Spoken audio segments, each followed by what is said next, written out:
All right. Good evening. Welcome along to a crucial World Cup qualifier. I'm Josh Parrish. I've got Lachie Flanagan here with me, and joining us, special guest, Teo Pellizzeri, newly announced member of the Channel 10 CBS Viacom Paramount Plus commentary team. Teo, welcome and congratulations.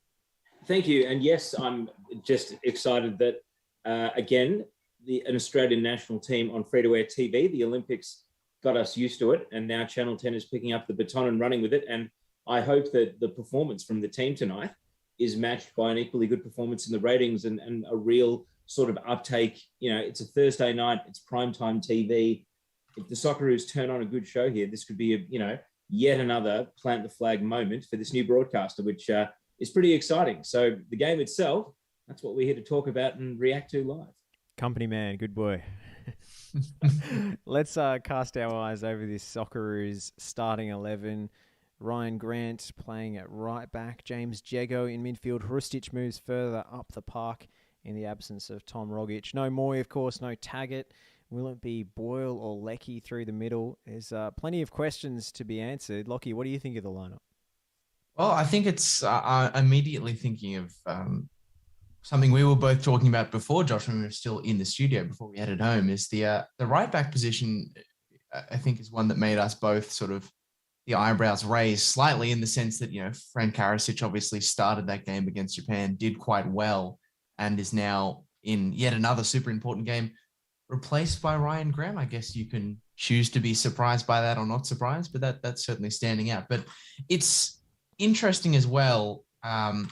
I think we're both going to have our eyes peeled to see how this team survives without Tom Rogic, and in particular Aaron Moy, who's been the subject of some high-profile thought pieces in recent days. Well, your man Ryan Grant with that shot. How about that for an electric start? I mean, 40 seconds, 3 balls into the box. So it's slick, it's raining. We're trying to hit him right out of the gate here. We want that early goal. I actually think this lineup looks a little bit more balanced than most of the 11s that Arnold has selected during his tenure. Certainly more balanced than whatever that hybrid formation was against Japan. I mean, potentially less, creativity on paper with no Rogic and no Moy, but it just seems as if there's no square pegs in round holes in this 11. And it looks like it is Matthew Leckie up front in the middle. Role. Yep. Yeah. The role he played against, was it Oman? He scored in the first minute. Well, I'm intrigued as to how the front three and also the midfield press, because Saudi teams known for pace and Jackson Irvine. Gee. I think that, nice ball. Shame it didn't come off, but I wonder if we get a little excited, are we going to leave ourselves exposed to the counter? Because I suspect that will be the Saudis' best chance of scoring. Famous last words, but I can't see them scoring from a methodical build-up and from holding a great deal of possession. Although, Josh, you and I, before we went live, we were kind of discussing how this game may be dictated by how the Saudis approach it. I mean, they have been really not very good when they've come here in the last 10 years. Renard obviously has a pretty good reputation as sort of this, what is it? I've forgotten the, journeyman's unfair because he's won in a lot of different places, but does he have this sort of magic touch to bring a team to Australia? I'm not quite sure. Well, get your questions and comments through. We'll be monitoring them all night, so happy to answer them. We had some terrific questions, some real doozies last time we had a Socceroos. Here's Hrustic almost in. Do you not hear the shout of the man behind him there, though? I mean, it looked like we had 2 men in through the back, and maybe trapping the ball there wasn't the right call. If he lets it run on, then he can protect the other man who's advancing into the box. And we're excited. We're playing super excited here. Yeah, it's been a hot start, but that's also twice that the referee has let 50-50 kind of shoulder-to-shoulder firm challenges, shall we say, go. I think they were both on Aldosri as well. His back is now covered in white pitch markings. But I thought Irvine won the ball. Maybe Suter got away with that one slightly in transition because he immediately danced past 2 Socceroos defenders as soon as he got it.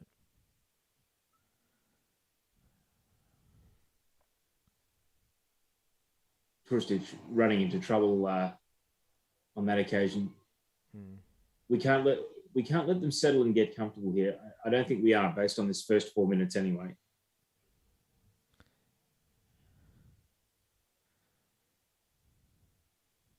I mean, it's been in home games that we've really paved our way to the World Cup in campaigns past. So, this is a big opportunity.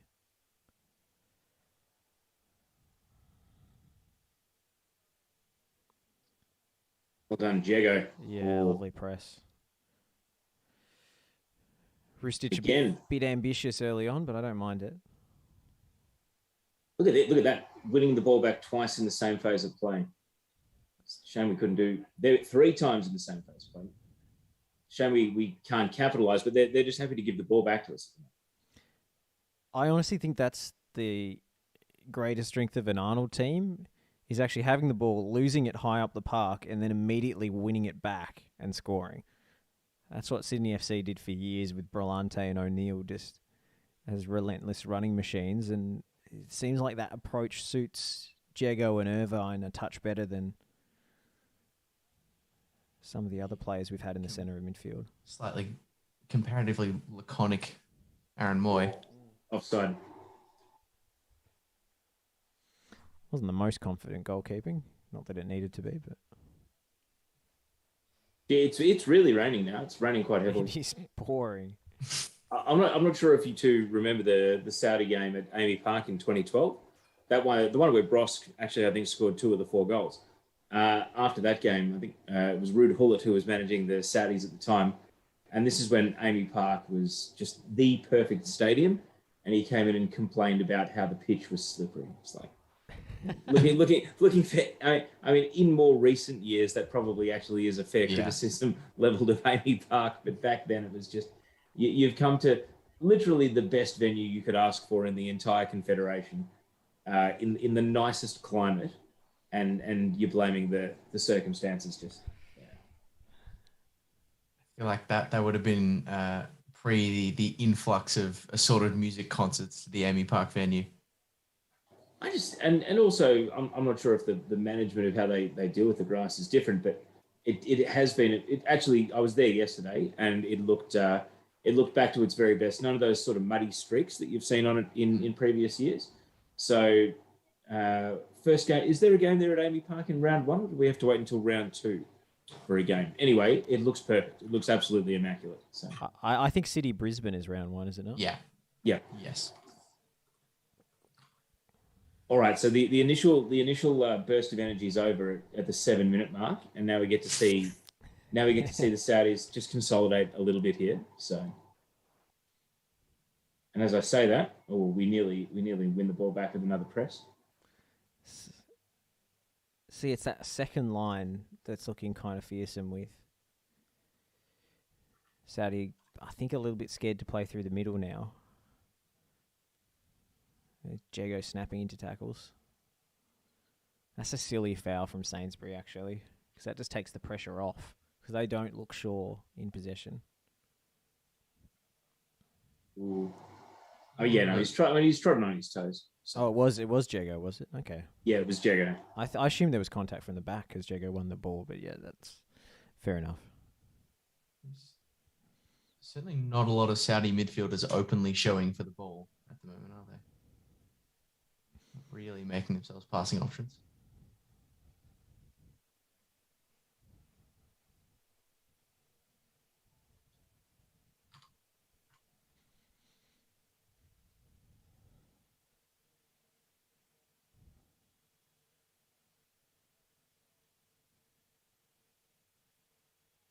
And you're looking at this, they've got, 2 men in the box, neither of them looking like they actually want the ball coming towards them here.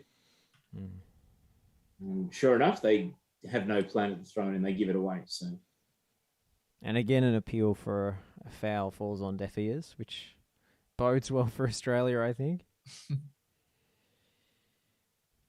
Nice little run from Boyle.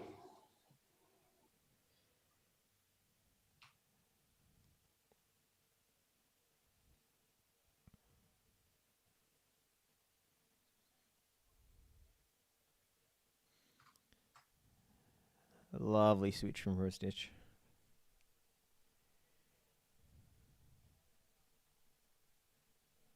They've defended Mobile well there. Yeah, he probably should have gone back to Bayich when he had the opportunity to.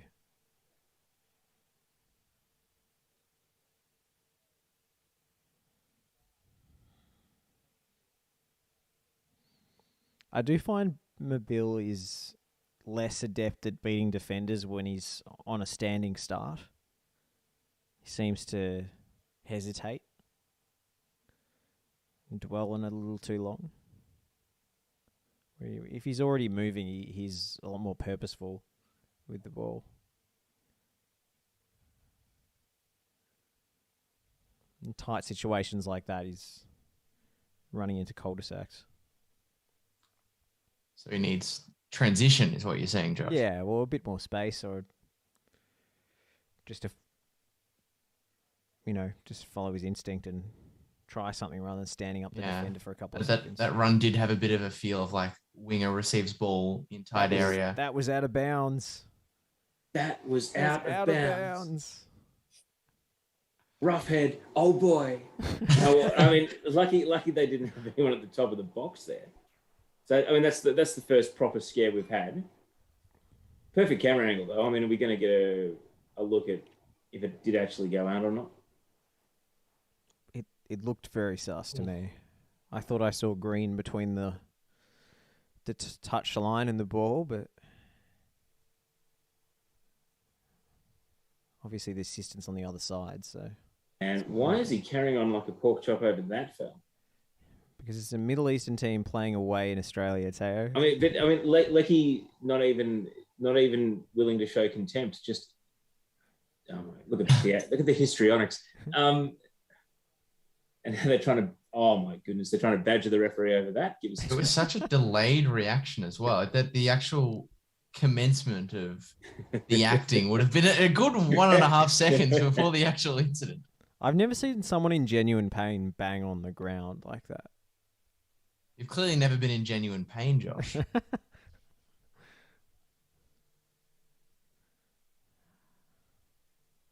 It's the multiple bangs on the ground for me, actually. It's if it was one sort of solid thump, maybe I would be convinced. But that was watching on the replay about 7 or 8 sort of small bumps against the grass. You're not selling it to me, I'm afraid.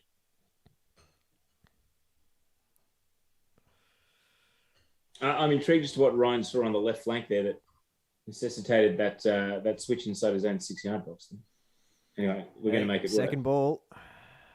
Yeah, and now he's out wide. Switch back to the right. Nicely worked.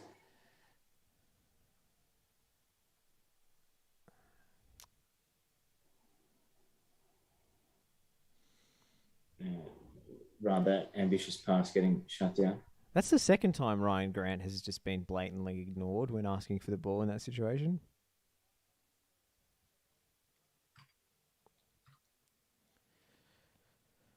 I guess this setup leaves Irvine free to make those kind of third man runs into the box. Which is probably his best attribute. Extra body in there off the crosses at least. Even if it's sort of an all graft, not much craft midfield. Grunt. Yeah. I think it's the word you're looking for. Yes. That's not bad from Irvine though. Yeah, and look at the run, beautiful. Oh, it's unfortunately for us, that's very well defended. Yeah. Maybe he banged on the turf a few times to get the referee's attention. It's got to be at least 7 or 8 though. That's the secret. So 13 minutes gone, 0-0.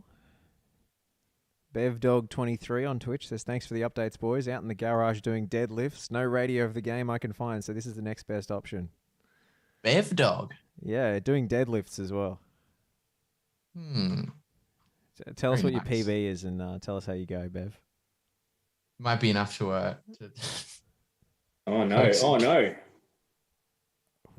That's a big block from Sutar. Oh. Oh, where'd the defence go? Oh. Well, they're right back. They're right. I mean, the issue for us was the striker brought the ball down himself. They had the overload going down that right side, and so he's made the dash forward and is overcommitted, not realising that our defender was going to miss that in the air. A very important block to follow that up. So. Yeah, wow, that was huge from Suter. Well, I said that was huge from Suter. Everything Harry Suter does is, by definition, huge. Well, I mean, we haven't had a meaningful set piece, really, have we? So no. Haven't had the chance to trot him forward. Oh, we've got a PB update from Bev Dog. He says 210 kgs a few years ago. Don't think I'll get back to that. Haha. Crikey. You've impressed Lachie at least. I feel like that's, I don't know, that I feel like Joey Lynch would be impressed with those sort of figures. I've seen some very good lifting videos from Joey of late. The old home gym setup must be nice. What's your deadlift PB, Lachie? I'm not a deadlifter, unfortunately. The office gym. That's what we call a dodge of the question. Does not allow for the dead weight liftage.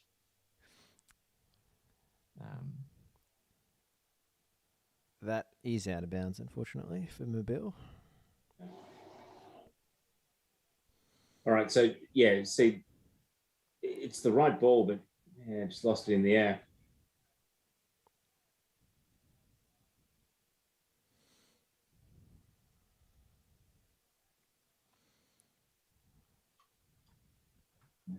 I'm not sure Badge will be too happy with how he dealt with that.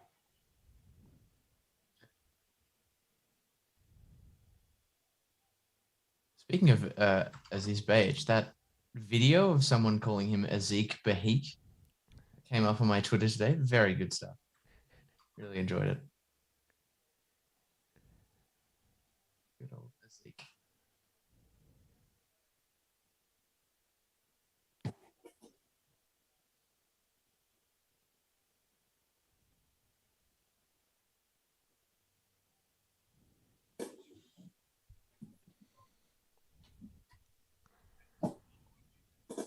Oh, goodness.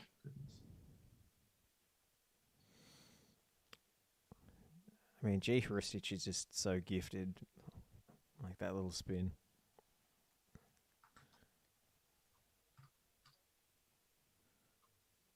I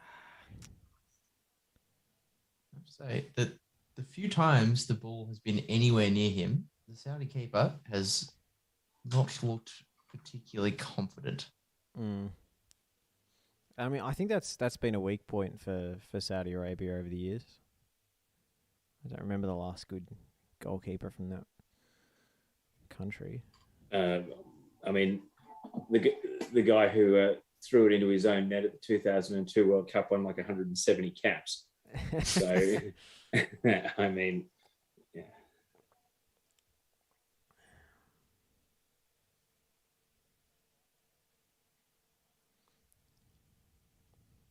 I'm liking there being a bit of interchange of the front three now. Well, actually, that was something I was going to ask you, because I thought that Boyle might have played in the middle, but you correctly anticipated, Josh, that Lachie was going to play in the middle. So They just did a little switch there where Lachie went to the left, Boyle to the centre, and Mobile came all the way across. I think it makes total sense to keep rotating them, to be honest. Like, I'd say Lachie would be the most dominant player in the air out of the three. And I think Boyle is pretty important in terms of creation of chances. So I felt he was a bit marginalised by not playing as an out-and-out winger against Japan. He was playing in a strike pairing, but I'm not sure if he really understood what his position was supposed to be. He was always, and he's nowhere near as effective with his back to goal, Boyle. Even no, not at all. He is at his most devastating when he can sort of receive from wide and sort of carry the ball sort of infield and come centrally. And maybe that's where he and Lachie can overlap. But fellas, before I Google the answer, Les Street on Twitter asks, maybe a stupid question, but does it actually rain in Saudi Arabia? What, like ever?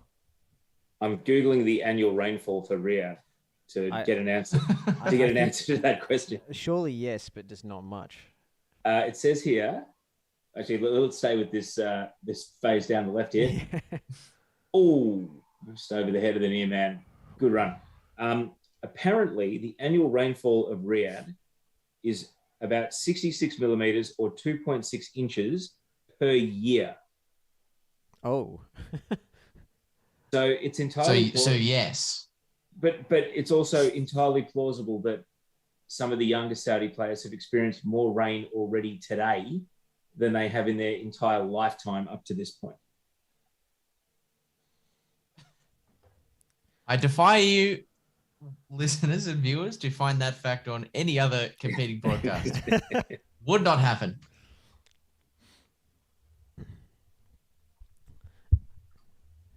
Gee, it is absolutely pelting down. This has got to make our Scottish boys feel at home. Yeah, there's not enough sleep. No, we got the clamps on them in the front third here, and yes, that's a foul. Set piece. Let's trot Harry forward and see what we can do. That was old Dossery picking up the ball that deep. But he's not even close. It's a foul. Yeah. Now, I noticed A-League memes saying this, and I noticed this too. Did you guys notice during the national anthem that Martin Boyle was actually singing the national anthem? Oh, that's good as. I didn't think to check. I mean, he has had his first encounters with native wildlife since he's been here on this trip. That is true. He's actually in the country. Yeah. I must admit, I'm actually a real advocate for like non-singing. I'm perfectly happy to stoically stand there during the national anthem. I don't get the appeal of it being a sing-along. See, I'm the opposite. That's the reason I didn't notice that Martin Boyle was singing. It was because I was standing up in my room, singing yourself, hand on the chest, cap pulled down. Right. I'm an advocate for singing, but I think we should change the national anthem to something a little bit more Australian country. I'm a stoic, in truth, a stoic stander for no other reason than not a huge fan of this anthem. Prefer the earlier work, God Save the Queen. That's a joke. Apparently Avondale's Branson Gibson made a cameo on the broadcast. I didn't see it. He did. I did see that. He has got a weird knack, that guy, of appearing on television every time in specifically that capacity. FFA Cup final 2019. I'm pretty sure his mug was plastered all over the screens. Not a happy evening though. Now, some of these tweets are up to half an hour old, but apparently a lot of people have had issues getting into the stadium and really, really long queues. Maybe that's why the crowd is a little bit sparse on TV, but apparently there are really long queues coming into Bankwest. So, and obviously in an AFC game, absolutely no prospect of delaying the kickoff. Everything runs perfectly to the second in an AFC fixture, whether it's the Champions League or a World Cup qualifier like this.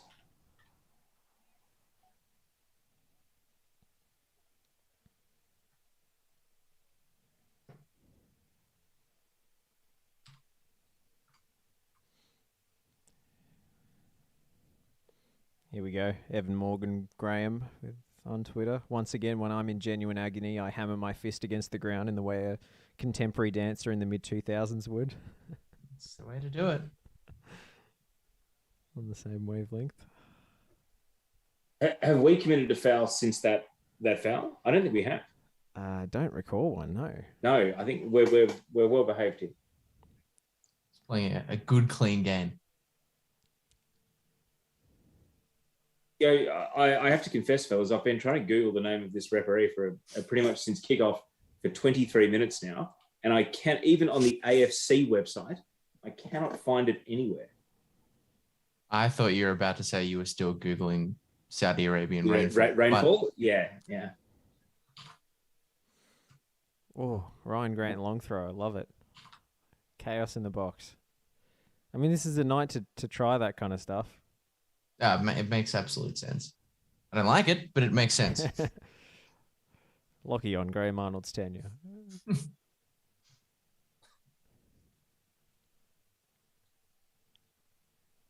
Trying a overhead kick in your defensive half. There we go. There is a foul.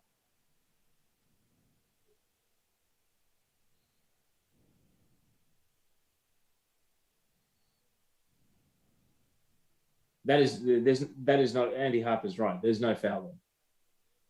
He's gone and flipped himself over trying to be Roberto Carlos going for a bicycle kick in his own half.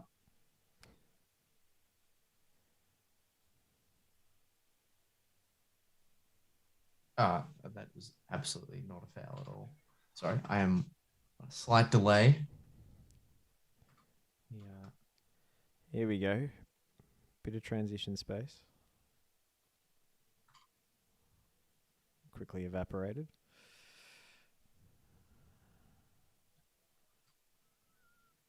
It's such a telegraphed pass there, just gifting the ball back to us. Yeah. Thank you. Oh, there's a massive gap in the middle there. If Hrustic could have seen it, could have just played a through ball straight through on goal. It's a shame. It's a shame.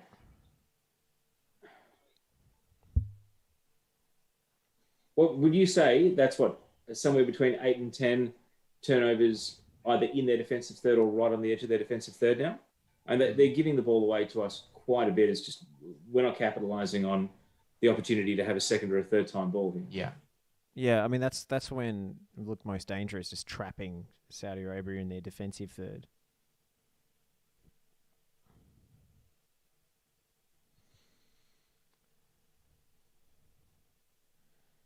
Soutard is monstering in the one-on-one aerial duel. I reckon he can volley balls that most players would head.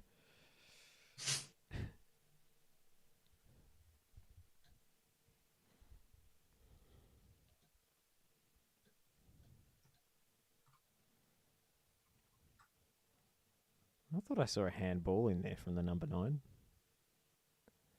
Maybe not. Immaterial.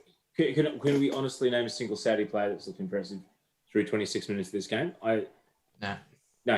I mean, they're defending. They're starting to defend Mobile quite smartly, starving him for time and possession after they let him run with them a couple of times earlier. But it's always been a 2-on-1. It's not like it's one particular player who's initiating that. Is he on here? And he's free as a bird down the left again here. Oh, that's a good slide challenge, though. That's a shame. We had 2 out on the left.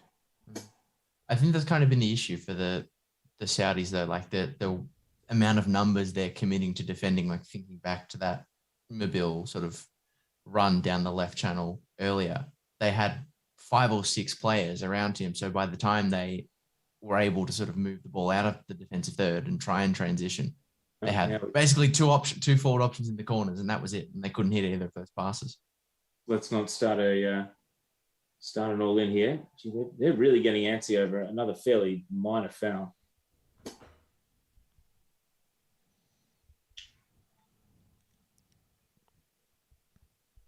tell you what, as good a slide challenge as it was to prevent Mobile getting away down the left, I reckon he's handled it there. And then he's gone. Look at that. He's gone down with appendicitis after a slight brush. And then look at that. It's dirty. He's put his arm around Hrustic's leg to trip him up. I mean, David Beckham got sent off for less in the 1998 World Cup. I don't think I've ever seen a more needless fracker than that particular coming together of players. In their defense, Hrustic was leaning over him and spouting bile in his direction. He was just asserting dominance, Josh. Yeah, what would you do in that situation? It's called a home ground advantage, Josh. That's the crowd's job, not the players.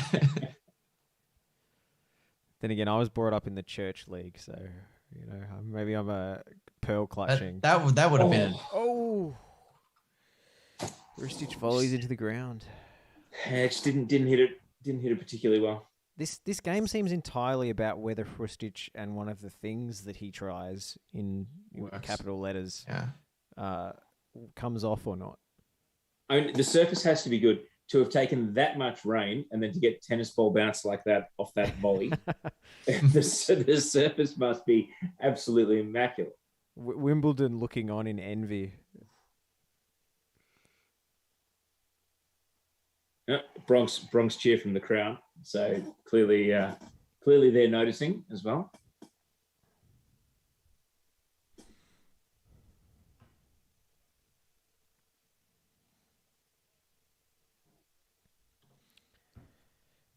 You asked if any of the Saudi players have looked good. I reckon Al Faraj has been okay.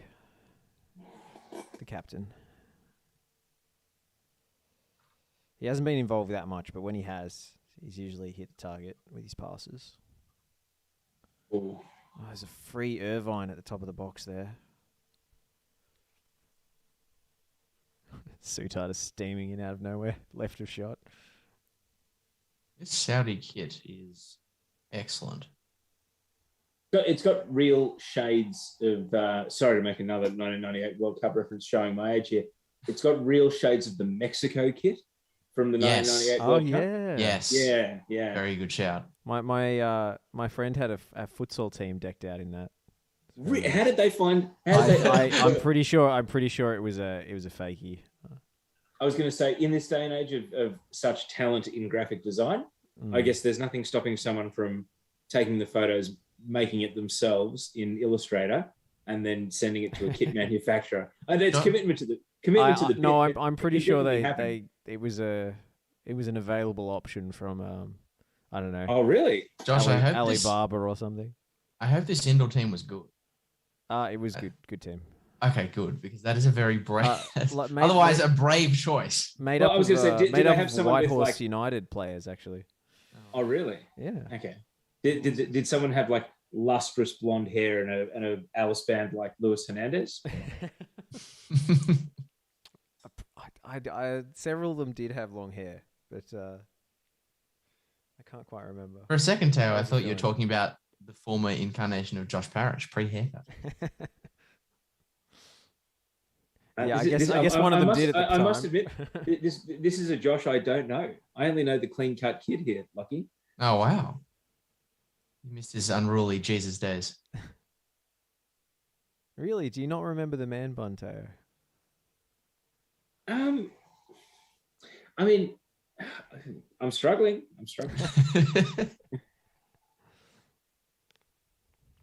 All right, so look, a good first half an hour, other than maybe like a 2-minute spell from Saudi Arabia. This game has either been neutral or firmly on our terms, and yet you mentioned the keeper hadn't looked great, Lachie, but we haven't actually tested him with any of this sort of build-up play. Boyle is, on top down the right flank.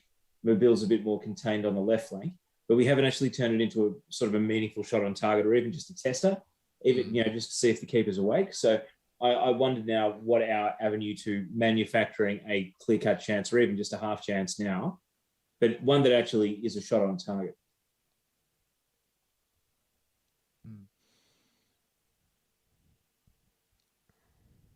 See, I think a goal is going to come from a really broken piece of play in this match, some sort of error or giveaway.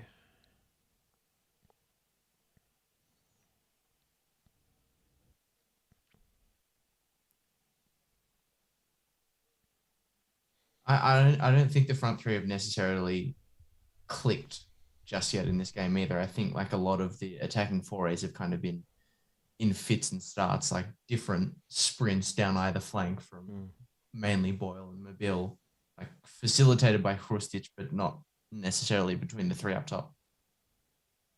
Oh, here we go. Great switch into open space. Yeah, and it was a good flick on by Lachie as well. I think you just got to get that delivery in there, to be honest. While you've got the momentum with the runners. Trying to be too clever. That's optimistic from Sainsbury. Yeah, no, he's That's just no commitment to the bit there. Like the Saudi Arabian play would have stayed down. It's the same tactic, just no self-confidence in sticking with it. No. Yeah, as soon as he takes the touch, he's got no prospect of running that down. So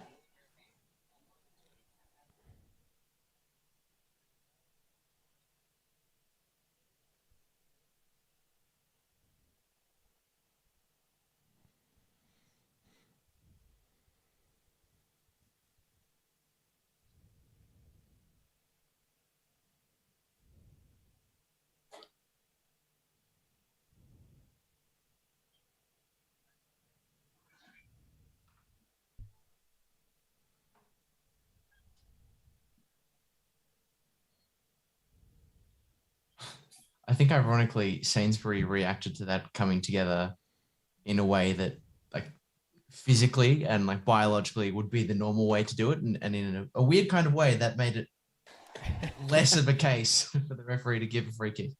Really good recovery there by Irvine, not to give away the foul. Yeah. After he was wrong-footed by the pass. Shot from Mobile, not even close.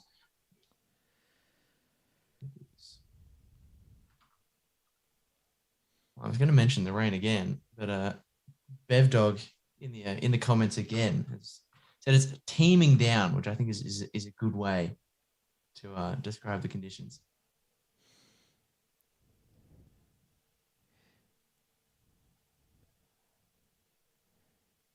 I've just noticed a comment from Devek who says, "Hey guys, and congrats on the Channel 10 gig, Teo." Thank you. He's a regular viewer on our watch-alongs here.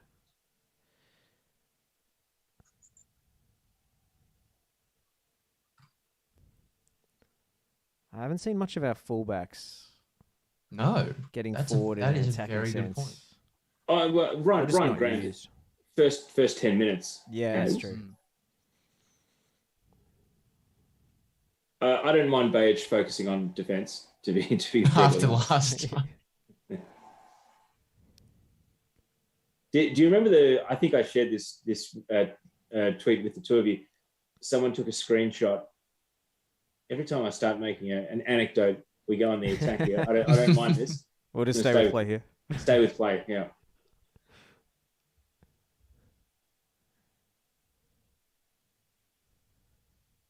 But someone took a screenshot of the most recent Football Manager and they filtered a search by left back and Australian. And like in the top 10 in terms of price were the Riccobene brothers from NPL Victoria. So like the options for like Australian left backs, Football Manager was just, absolutely dry the well. So. I mean, there's Gersbach, there's Smith, there's... Well, I mean, Gersbach's the forgotten man, isn't he? I mean, yeah. Elder, I guess. I tell you, if you were playing that position in the coming A-League season, that would be quite desirable, I would think, because I think Joel King will be the next one. Well, excellent point. He was good in the Olympics. I think a bit of hype from home could do wonders, even if it's not necessarily the next best player. Just building a bit of momentum around someone could be invaluable, I think. So an A-League left back, hey? Scott Jamieson on the plane. Be good around the hotel, Scott Jamieson. Maybe he'd just be great in the dressing room, Devek with a good question.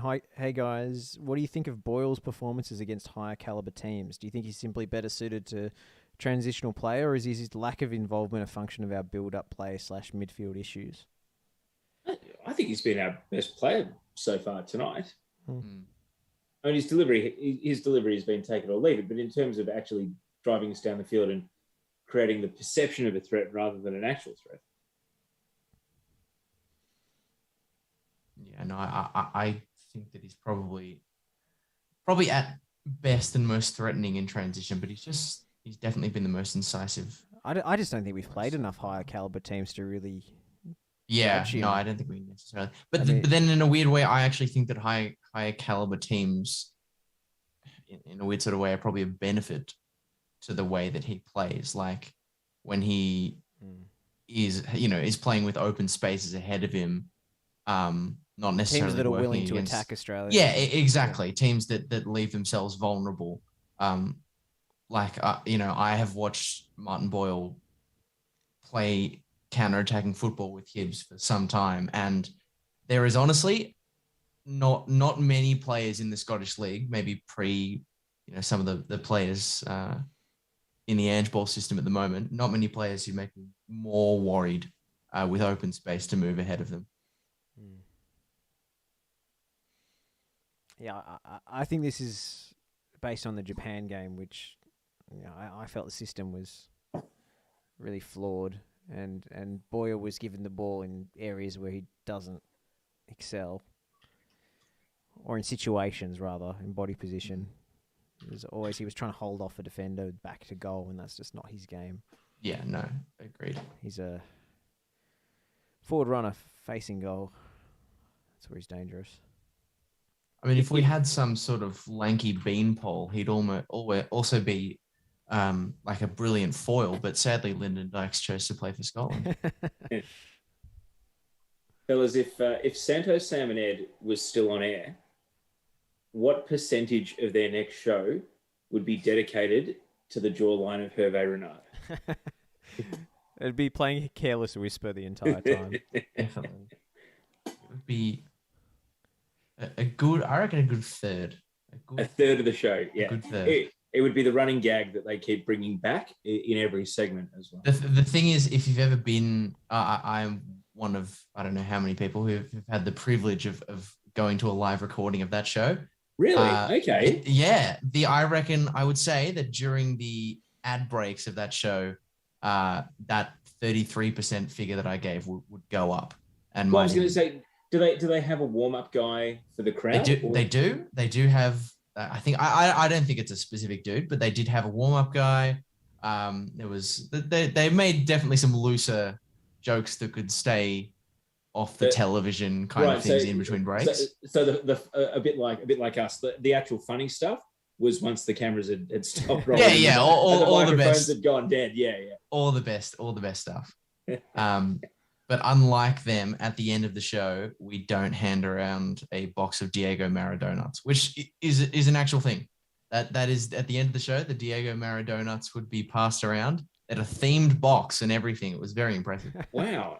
Gee. Well, I think we're slowly getting back to those days of all the apparatus around the games themselves, like variety shows, not just, you got serious discussion and then you got light entertainment. It's nice to think that the apparatus around that is going to start building back up. And I think FNR is actually going to play a pretty important role in that because, you're the guys that have stayed dedicated to keeping the discussion going during, two fairly rough seasons of A-League. So. Yeah, we're still ploughing that furrow. Devek asks, Lachie, is the Cam Devlin hype legit at Hearts? Are we going to see the last Xmas Cam Devlin edition from the Hearts faithful soon? Probably. I mean, unfortunately, the Hearts faithful, they are capable of noise, but they are a bit of a one-track pony. They only really do the Hearts song. But I will try my best to convince them. Ooh. But yes, the Cam Devlin hype is very legit. Like Scottish fans and Hearts in particular, they make their mind up very quickly. They don't take a long time to decide whether they like a player or they don't. And they're very binary about it. They either love someone or they hate them. And Cam has hit the ground running, and everyone I've spoken to, people on Twitter, family members who are season ticket holders at Tynecastle, just absolutely love him. I haven't heard a bad word said yet. So it is very legit. And to that end, I guess brings up an interesting point about this Socceroos squad, that I am honestly surprised that he's not in it. Because I think his form certainly at that level, which is, I think, a move that Graham Arnold encouraged him to make as well. It's surprising to not see him included. I guess the only reason against it is maybe the sort of desperation to get Stensness a cap when he's still got that international decision to make, whereas Cam is locked away. But that's about it. Which is a logical decision, but I think Cam, if he keeps doing what he's doing, it's a matter of when, not if. So my question now is, has it been aimless enough for the last 10 minutes that we think about making a sub at halftime? Because probably even at the 40-minute mark, I was thinking, it's probably a bit premature to ask this. Still got 5 more minutes in the half to try and spark up and make something happen. But is the onus on us to be proactive here and try and force the issue again? Because for about, 15 minutes of this first half, I feel as though we were forcing the issue again without a cutting edge. So rather than let it drift, and as you suggested, Josh, enter the possibility for a defensive mistake or a slip up or a underhit pass or something to lead to potentially the only goal as we have Mobile through the left. Speaking of slip ups. Oh no. They got numbers back together. They've done a good job of protecting their goalkeeper here. We really don't know if he's mustard or not. I mean, what would the change be? That's the thing, because any change to the midfield would seriously alter the dynamic in a way that I'm not sure if Arnie is ready to do at the halfway mark. Okay. I want to see Genre involved, but... Bit of a bonus here. We've got a corner. 1 minute stoppage.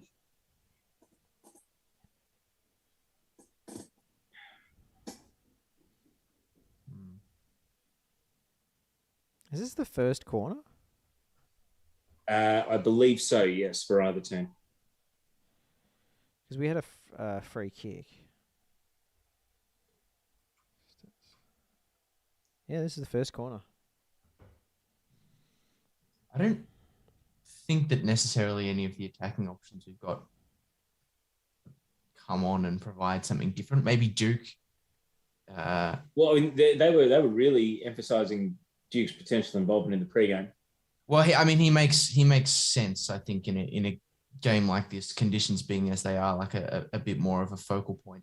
I mean, I don't think it'll necessarily happen, but in terms of third man runs, committing a bit more from midfield to getting involved in the front third. I mean, I would be interested in throwing Riley McGree into the mix, but as Josh said, whether or not you want to mess with that midfield composition and throw those kind of risks out so early into the game is another matter altogether.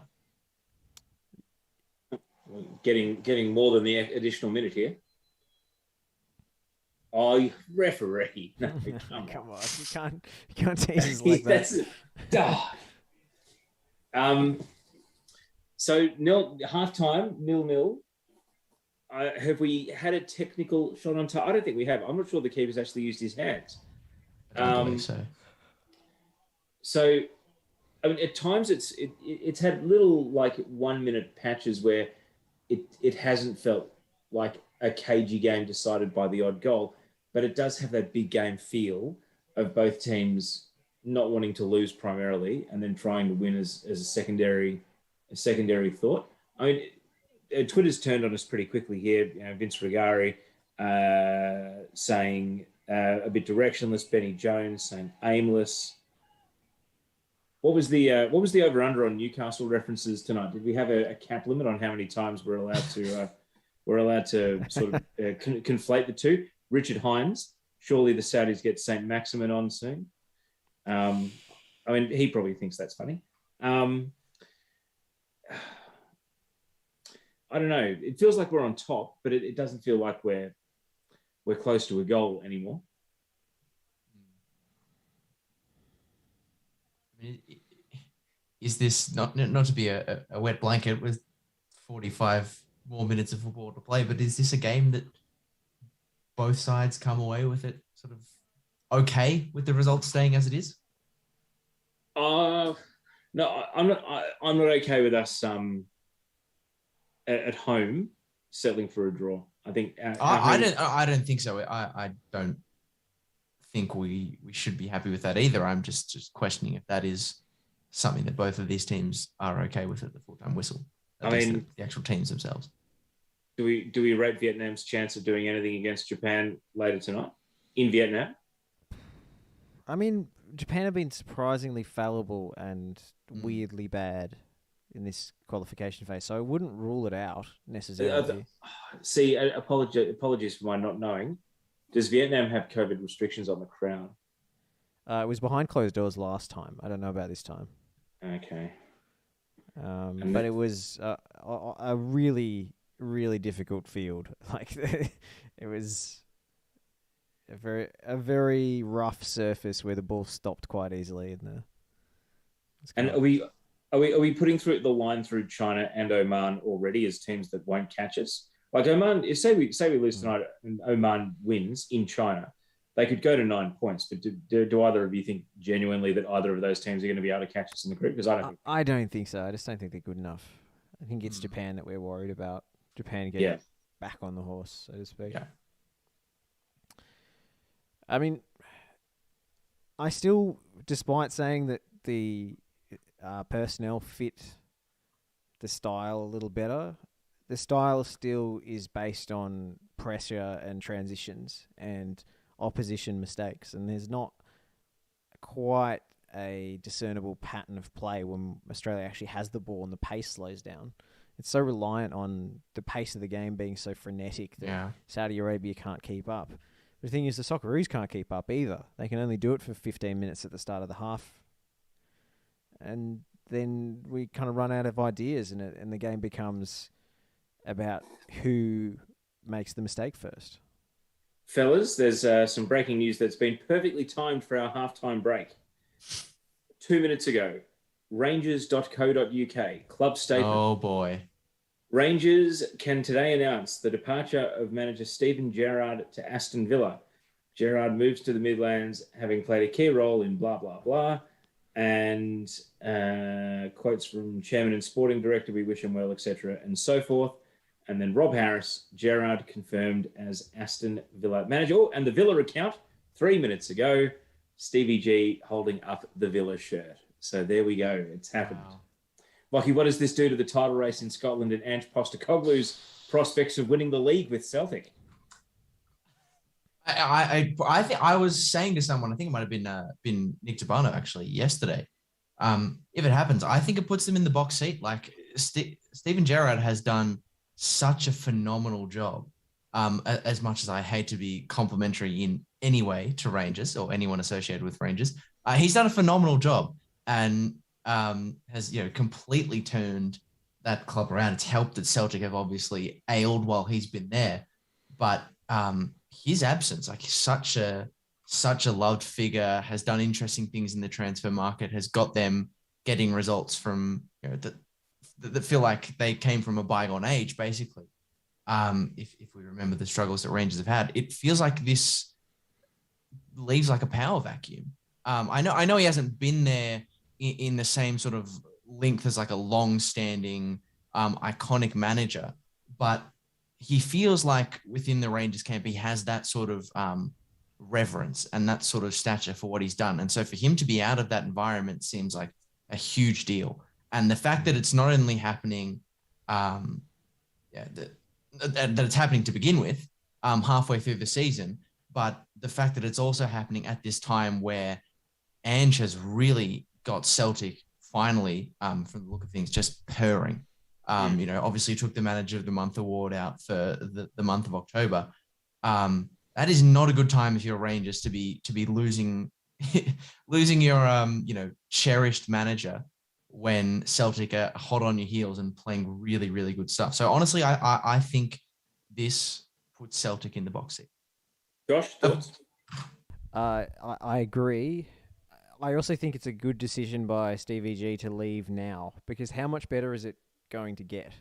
I mean, denying Celtic the 10 in a row was the entire mission statement at Rangers for him. And given that they've seemingly got their act together again under Ange, it was going to be much more difficult to pull it off again this year. And still, even if they did, it wouldn't have felt as good as that first time when they broke the streak. So going to a team that has not lived up to expectations, but has lots of money, and it's an underrated factor at Aston Villa, how much money they actually spend. Even if you take into account the Grealish transfer, there's something like 4th or 5th in the Premier League for net spend over the last couple of years.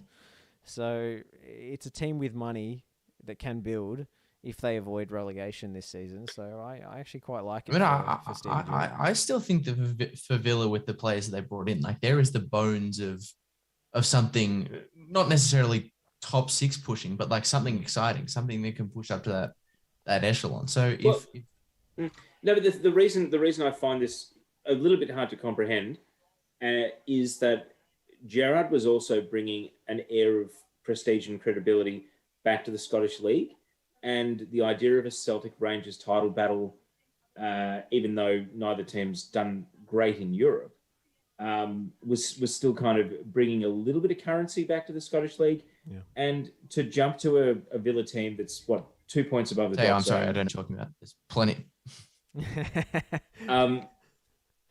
And also they've spent a fair whack of the Grealish money, and one of the reasons Dean Smith has been sacked is that, not that they were bad investments, but that he hasn't been able to gel those players and get a tune out of them. So, Josh, you make a good point. There's probably still a bit of money left in the kitty, and Villa will keep spending. And you'd think, based on the league at the moment, Norwich are going down, Newcastle are in massive trouble, and Watford, Burnley, Leeds, Brentford, all in a bit of trouble. So there's, you're a 2 or a 3 game winning streak away from just about being out of trouble at any point in time over the next 27 games or whatever it is. But I was actually a little bit surprised that he's left a title contender to go to a team that is in a bit of trouble in the form of Villa. But I mean, someone to me said today that just the gulf between England and Scotland is big enough that it doesn't matter which team you're joining. If you're going to the Premier League in the big time, it's worth leaving the Scottish League for. I don't know if you two feel differently, like it is a no-brainer in that respect. I mean, I think it's a shame for the storyline with Ange versus Stevie G being no more. It's probably... Well, especially given that Stevie G wasn't even on the touchline for the one time they played each other. Exactly. So he doesn't even he doesn't get to go head to head with him. Yeah. I think for Villa it's different because I get they're flirting with that sort of very foot of the table at the moment, but Villa are a big club, like in many respects, like very, very, very like sizable fan base, not quite at the same level of Rangers, but still a really well supported club, a decently sized club in the UK, and obviously not starting the season in the way they want. But like, let's not forget, with the players that they did bring in, this was a team that people did have pushing that sort of top 6-7 area. There was obviously question marks around Grealish, but there were big raps on the players that are brought in. So I don't think that I don't think their current league table position is necessarily a fair reflection of what they can achieve and what Steven Gerrard can achieve with them. If he was able to take them to an 8th or a 9th or that sort of position in the table, perhaps we'd be looking at a move from Rangers to Villa a little bit differently. But before we do move on, I just want to mention that it would be remiss of me, in fact, not to bring up that Heart of Midlothian are actually only 6 points off Rangers in top spot. So this vacuum, I hope it sends Rangers down below us, and there will still be an epic a title battle of epic proportions, just not between the two Scottish clubs that you expected. Well, as you say, Lachie, moving on, would you like me to read you the stats? Because I don't think they say a great deal about where the game is at halftime. Saudis shading possession 52-48. Australia 5 shots to 1, but neither team has a shot on target. Australia 214 passes at 82% accuracy. Saudi 251 passes at 77% accuracy. 1 corner to 0 in Australia's favour. 2 offsides to 0 Australia's way. 6 fouls to 3 Australia's way. No bookings. And Tom Engelhart, AFC freelance reporter who lives in Kyrgyzstan, but he is an Australian from Adelaide. He says, if you told me after 5 minutes that half would produce 0 shots on target for either side, I wouldn't have believed you. This game will take some winning. And I think it's true that the Socceroos really excited us out of the gate, and it dissipated. And I think both teams somewhat responsible for the fact that the stats tell a story of a game that's increasingly becoming a bit of a grind. That's the way of things with Socceroos performances, and especially home games as well. Not just under Arnold, but in previous regimes as well. I always felt that there was a big buzz and energy out of the gate, and then it really dipped after 15 or 20 minutes, and that's when you actually saw, what the team had come prepared with, and a lot of the time it wasn't much.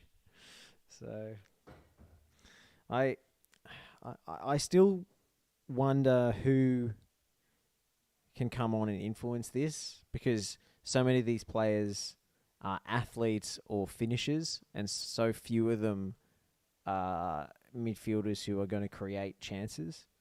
I mean, McGree's form in the championship would suggest that he could be introduced, but again, he's going to operate so high up the park that that's going to push Rustich deeper. Do we want that? I'm not sure. You've got, genre as an option, but that will inhibit the most successful avenue that the Socceroos had in that first half, which was just pressing high up as Saudi Arabia tried to play out and then trying to create opportunities off that transition. I mean, McLaren's a penalty box poacher. Duke maybe a target man off crosses. There's not really a player who operates well in tight spaces on that entire bench apart from Jean Rowe. Andrew Naboot's in the squad. I personally don't think he should be. I think Chris Economides should have taken up that position because he's more likely to put in a good ball, even if it is from a corner. I just don't really see a way for the Socceroos to change the entire dynamic of the game with the bench options at their disposal. Comment from Adam Peacock here, who's at the ground. Saudi's absolutely stuffed at the end of that 45 minutes. Keeper and one of his defenders started with the high fives like the game was over. Keep tempo up. They have to crack. I'm not sure that was immediately obvious coming through on the coverage. So I would love. It's almost a cliche to assume that we're going to have some sort of sports science or fitness advantage over another AFC opponent, but I would love to see that come to bear because, if anything, it feels to me as though Awan Mabil was struggling to get into open space a little bit more. They started defending Martin Boyle and standing off him a little bit deeper in order to curb his ability to run at the defence. And in their own attacking sense, the Saudis haven't shown any real great aerobic capacity to run at us or outrun us or run onto long balls, and I don't think that's going to change in the second half. But to me, it doesn't look like we're about to mow them down and blaze past them. But I'd love that to be the eventuality of this second half. In terms of bringing back that sort of buzz that we had in the first 15 minutes of this game, one of the things we all noted that had kind of dropped off was Ryan Grant's sort of forays forward to join and be involved in that attack. And it's actually something, especially if that's the sort of run them into the ground route that we're going to pursue. I think getting Grant involved higher up the pitch once again, like we did in the opening, is really, really important because I think there were quite a few times as the Socceroos pushed the ball forward that things looked isolated as opposed to cohesive, sporadic runs down the left and right hand sides from Boyle and Mabil, where it just looked as though they were being asked to go direct without any sort of support or passing options nearby. So even something as simple as Grant moving a little bit forward in possession, giving Boyle a sort of an out ball when his lateral run down the channel doesn't pan out, would definitely be a good alternative. Because when he was doing that, the Socceroos were, I don't know if you can use the word threatening at their most threatening, but certainly at their most sort of prevalent in the game. Mm. Well, both teams are back out, and we are yet to cut to fourth official at the sideline. So no subs and kickoff. Okay, so same 11s, start of the second half. And we are attacking from kickoff, which is a good sign.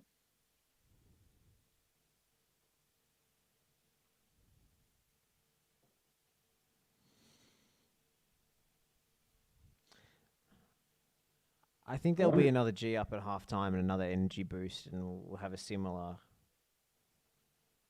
kind of period of 10 minutes or so. So it's whether we can capitalize off that.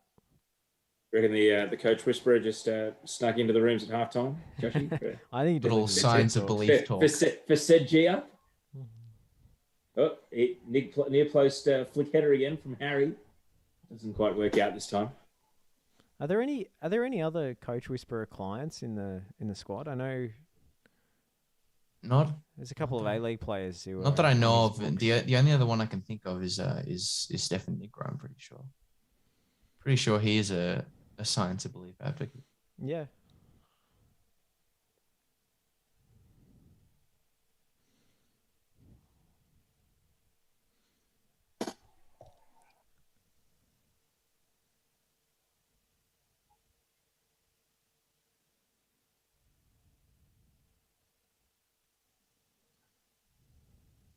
be so fascinated to know if Steve Clark regrets not giving Harry Sutar a chance at in the Scotland setup.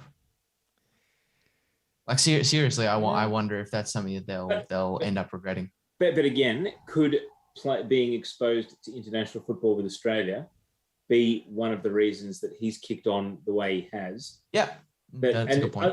Almost the same way that there's no way Lyndon Dykes would have got the game time for Australia that he has for Scotland. And so his own improvement and perhaps shift in mentality and sort of command and presence that he has, again, wouldn't necessarily have risen the same way if he was a bit part situational, hoof it long to the big fella option of last resort for the Socceroos. That's a good point. Instead of J. Rich Bagaloo, we might have been hitting it long to Lyndon Dykes at the Olympics, so... Gracious. It actually erased that J. Rich number 9 ordeal from my brain until that moment. You'll be proud to know that I was watching the FNR watch along that night and taking in all of your reactions to our tactical approach to the end of the game. All of them are each as glowing as the next. Yes. And I think you had a cast of thousands on that night, and all of you were just miserable. So, yeah, I think that was maybe a low point for the host, but a high point for the viewers. Now, Andy Howe, Australian historian and stats extraordinaire. Australia versus Saudi Arabia looking almost as wet as when the Socceroos played France exactly 20 years ago, 11th of the 11th, 2001. And I remember it because I was there. That was the game where Kevin Muscat went through Christophe Dugarry and added to his less than stellar reputation, basically put Dugarry out for about 6 months in a friendly. Well, you think the French are pissed off with us now. Just think back to 2001. Yeah. No one remind Emmanuel Macron of what Kevin Muscat did to Christophe Dugarry. But that night was Zidane was playing like there wasn't a drop of rain in the sky. He was absolutely magical. And you might remember Craig Moore scored the goal for Australia and we came away with a 1-1 draw. So it was a week or two before we played Uruguay in the first leg of the World Cup qualifiers that we didn't get through. Yeah. But so both those games at the MCG, but the France game was really fantastic to see that top quality, French team still at the peak of their powers come out and play in Australia. It was unbelievable. Before they went and laid a massive egg at the 2002 World Cup the next year. Yes, well, that's the thing. We kind of got them, at the peak of their powers before they came down the other side of the mountain. So, which national team was it that gave him that quite royal upset at the start of that competition? Was it Senegal? I think. Senegal, yeah. Senegalese team in which every member of the squad was actually playing in the French league. Yes, that's right. Before a few picked up Premier League moves off the back of it.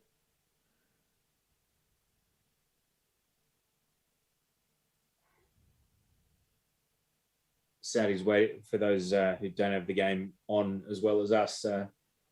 Martin Boyle commits a foul, an actual foul, but I think the Saudis are trying to call the trainer here for barely a gentle nudge. It was always Jordan that I couldn't stand. Well, they used to beat us too, though. I mean, Jordan. Well, we played Jordan in Jordan 3 times, and we lost the first 2, and then we beat them the 3rd time around, didn't we? So yeah, we usually beat them at home, I think, quite comfortably. Yeah, they were a non-entity when they came here, but at home, totally different story. There was honestly one blatant dive for a penalty that just incensed me. Can't remember which qualifying campaign it was. Of all the AFC teams I never want to lose to, it's actually Oman. The reason being, it gives any loss or poor result against Oman gives any mainstream masthead the chance to use the "Oh man, that was embarrassing" headline, which I saw once and I never want to see again. So there we go. This shows how well I know you, because I thought you were going to go down the pun road, and indeed you delivered in style. Oh, Here we go, Boyle. Oh, I thought that was in for an own goal. So did I. That was almost Micon versus North Korea. Sorry if anyone heard that profanity. I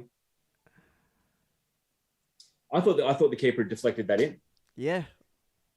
It looked goal bound. I mean, Boyle left the defender quite literally on his ass, which is always satisfying. It's a kind of NBA ankle break. Oh, yes. Thought that was a shallow back pass there for a second, but Matt Ryan. So I guess we have officially, quote unquote, tested the keeper, which means this is now an improvement on the previous 45. Yeah. Onwards and upwards. There you go. Done. Officially again. Get a switch going. Mobile.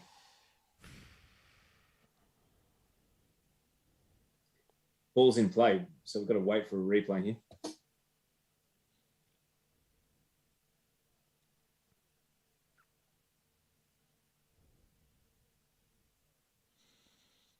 Here we go. Hristich feet again. It's always the way.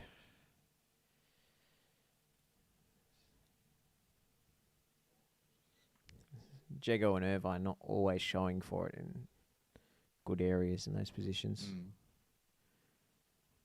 Switch to Mobile is just on again and again if he can get his touch right. And here we go, the transition on the transition. Another attacking third giveaway. Oh, that should have been passed. Well, the keeper's done his best to try and funnel that through his legs as well. All right, so we got the replay here of this near miss. So Boyle takes advantage, puts it in. Defender slips. Oh. So the keeper's lucky that he didn't get a hand on it, because he's absolutely palming that into his own net. And instead I don't know, is it mean to say lack of hand-eye coordination means that he's actually missed, he's swiped at the ball and missed. And luckily for him, he's actually missed the ball. It's like in sort of reserves grade cricket where someone goes for a big swing and air swings and the ball just misses the stumps and it's good leave. Yeah. All right, so it was all hugs and arms around the shoulder a minute ago, and now we've got a bit of heartache again between Martin Boyle and the crowd's booing here because they don't like the lack of sportsmanship. I mean, that was, again, a foul. Now just getting a little bit snippy, Mr. Hadi Al-Balahi.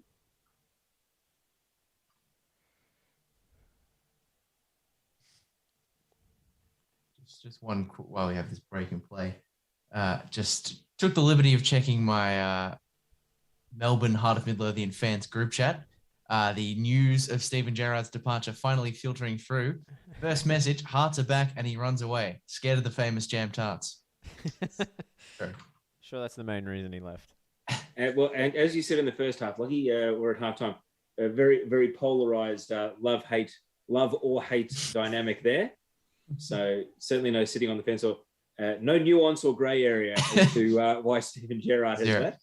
Yeah? Zero. The reason was clearly obvious from the first minute. Took one look at Cammy Devlin and thought, I'm not having any of that. So again, promising first 10 minutes of the second half, and then a really poor crossfield ball to give Saudi Arabia a throw in the attacking third. I mean, that's horrendous.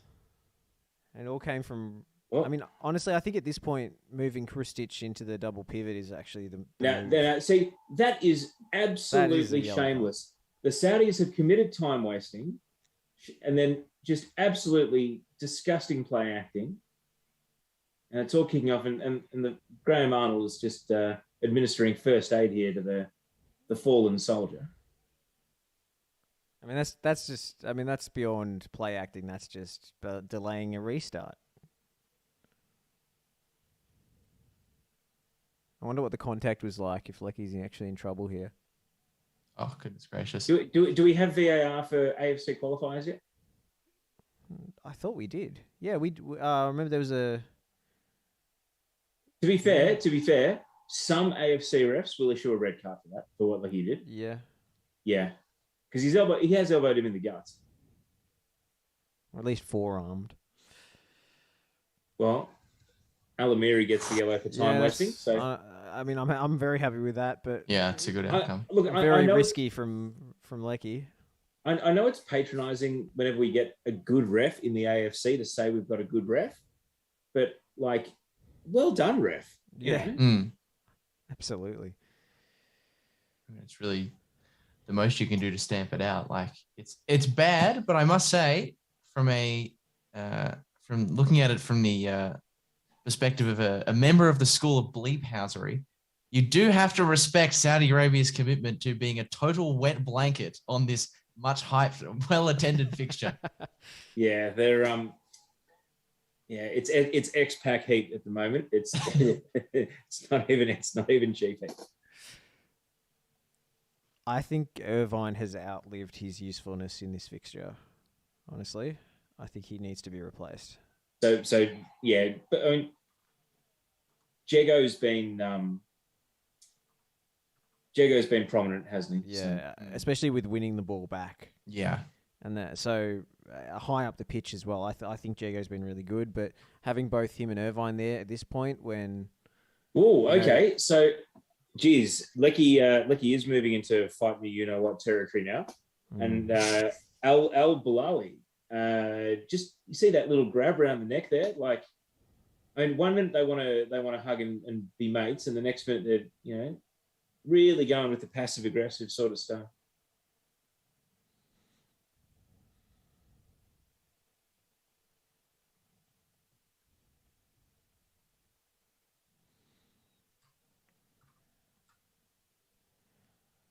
I mean, credit to the Saudis.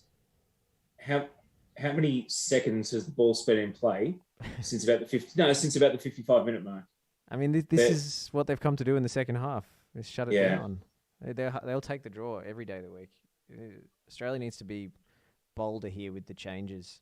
Yeah. Well done, Lachie. Yes. No whistle. Hit it. Follow up. Oh. So, shot on target, parried, but two Saudi defenders at the top of the 6-yard box and no Australian player following in. There we go. That's the shot on target we were after. A tester. Oh, great touch, Mabille. Oh no, where's the finish? Oh, Irvine, what a chance! Josh, if we'd listened to you and yanked him, that would have been Riley McGree burying it in the back of the net right there.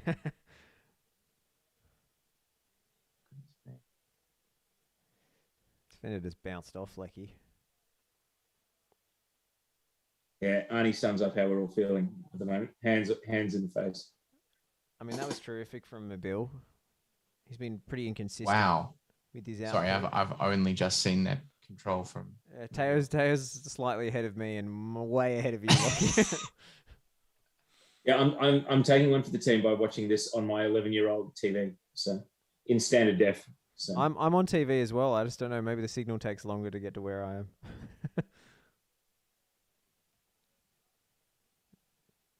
Well, over here on 10 Play, I am back for the second half, and I'm having a great time. The anthems have just finished. And shout out to Malcolm Turnbull if he's watching.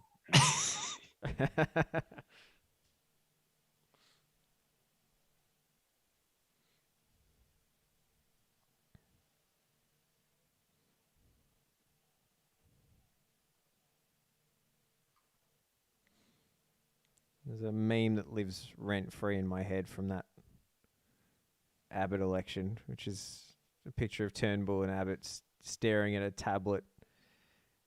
And the caption is, Turnbull and Abbott wait patiently for their broadband proposal to load. Not a bad ball into the box for the Saudis there, but of all the kinds of goals that we're going to score tonight, bullet header from a deep cross was probably right at the bottom of the list. High degree of difficulty. Australia nearly shot themselves in the foot there. Sainsbury had to go in for a slide tackle after miscontrolling the ball.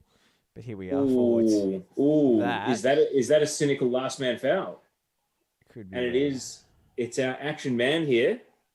Yellow. Or it's only a yellow for Hardy Al-Balai. I think yellow is probably fair. I didn't think it was clear. Oh, I didn't think it was clear that he was getting there. Is Boyle acting or is Boyle actually hurt here? He's holding his ankle.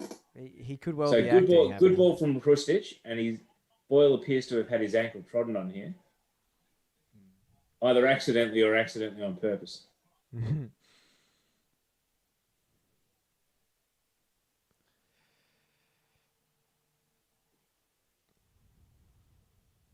Oh no, it's a genuine accident. He hasn't done that on purpose. Yeah. No, he was just turning around. He didn't really know Boyle was there. Otherwise, he would have turned over the other shoulder and ran in the other direction. Geez, it's one of the very few times we've seen either team actually attack through the middle and try to play a through ball from a central position, though. So it's just, I think, underlines, even though he can be frustrating at times and too ambitious with some of the balls that he tries to pull off, Krustic is absolutely crucial in this team at the moment. Well, especially now when there is literally no one else available that is like him, with the possible exception of Denny Genre. I mean, nice to see Renard staying undercover to preserve his perfect hair. Yeah, well, it's a lack of. To be fair, I think he would look pretty good in the rain, though. No, but there's a real lack of proper football manliness to not being on the edge of your touchline in a game like this. You know, riding every kick, fire and brimstone. Yeah. No, he's preferring to stay in the plexiglass dugout with the walls sort of steaming up in his presence. Yeah, but he's not a proper football man like Graham Arnold out there in the bitter rain and wind. Josh, thinking about... We're on. Actually, the camera cut to Renard earlier, and I almost brought up the fact that he was actually undoing a shirt button on the air. Don't know if anyone noticed that in the first half. I wish I had.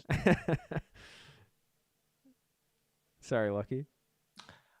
Just thinking about substitutions, I remember what you were saying in halftime about like the need to have someone or emphasize more people who can sort of control in tight spaces, and the fact that we don't really have that.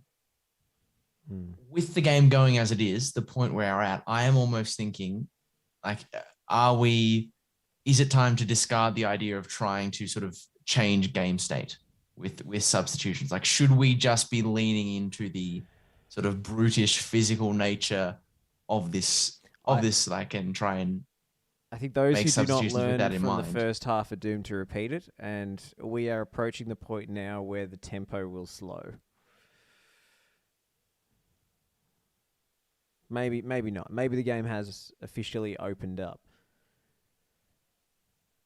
Mobile. Oh no! Oh yes!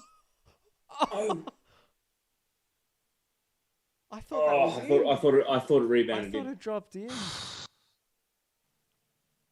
It was just a reaction of the Australian players that celebrating.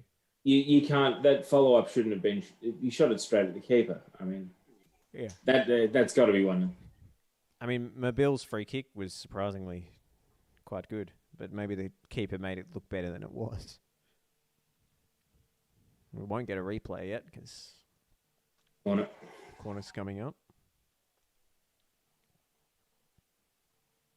Good corner. Oh, it was a great delivery.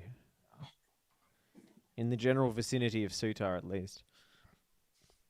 The Sutar zone. The Sutar area of impact. Ooh, that was another cynical foul. Really awful. And he's already on a card as well. I mean, I think he should be off for that, to be honest. Here's the replay. So Boyle's shot it into the keeper, and then the deflection off the keeper into his own defender, and then into the side netting. Really looked like it dropped in there. Look, credit to the keeper to recovering, but Boyle should have put that shot further towards the bottom left corner.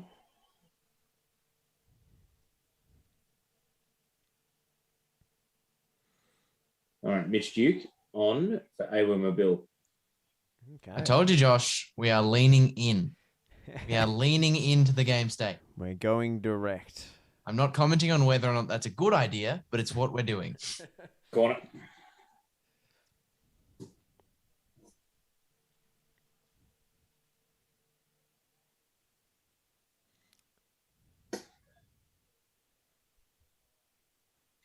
$23,314 crowd. Excellent.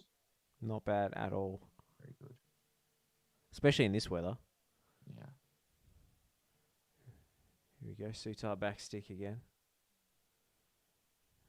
Bit of head tennis. No foul. Okay. All right, ref. Don't mind that. Keep him coming. Go off. I love Sutar staying forward from the set piece. I wonder how long that will take before that's a permanent assignment. Permanent. I'd say about 23 minutes. I hope it's sooner, to be honest. Oh, yeah, no, sorry. 23 minutes takes, there's 18 minutes. Yeah.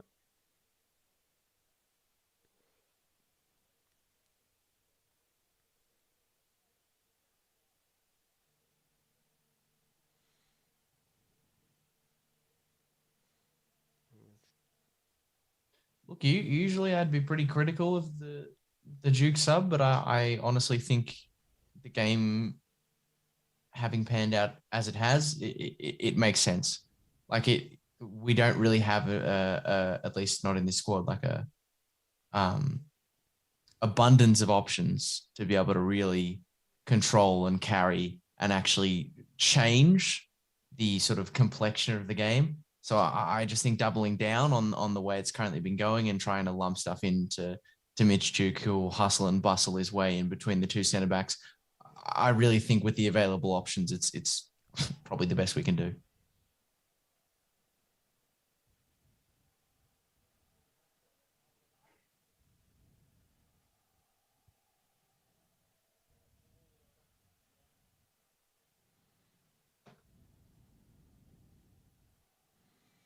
Second time tonight, a Saudi player has attempted an overhead kick in his defensive half. Just so unnecessary. I thought players only did that in FIFA. There's nothing wrong with good fundamentals. I feel like that is the mark of game quality. The level of a game is overhead kicks, but only defensively, not on goal.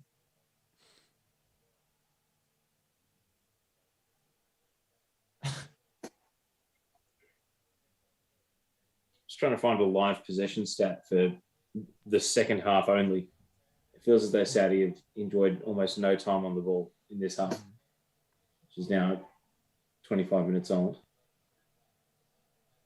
I mean, even at the overall is like 51-49, which honestly feels like something of surprise across the first half and the second so far.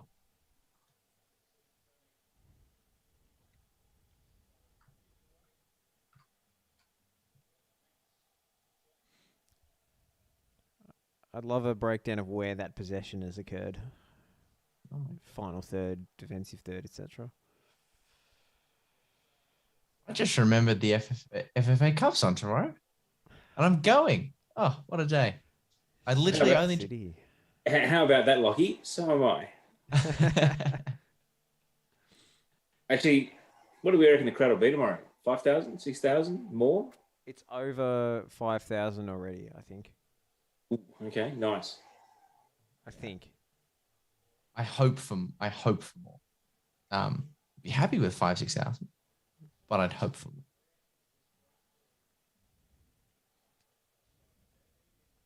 Okay, I'm looking at on the AFC live page. They have a heat map.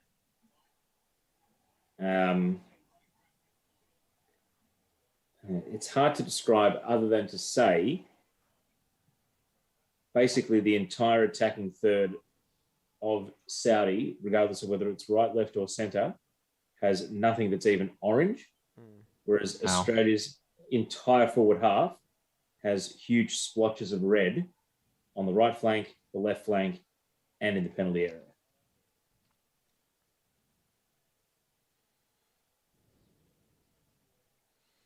So right on cue, Saudi, of course, venture forward and Overhit cross.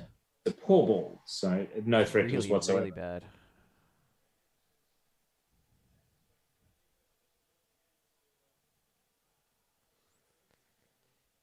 Keep your comments coming through. Elba says, "Hi guys, boring match?" ?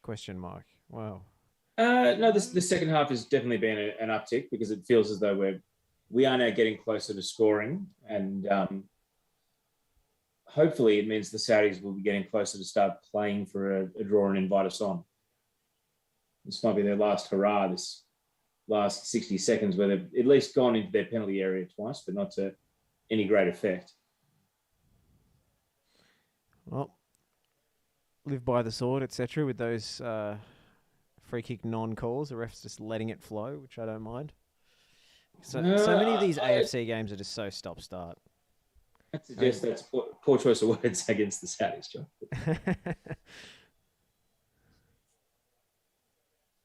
Oh.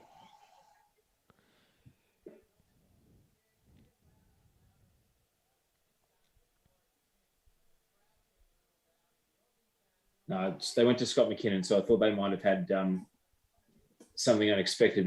Just an update on the crowd, but substitution for Saudi,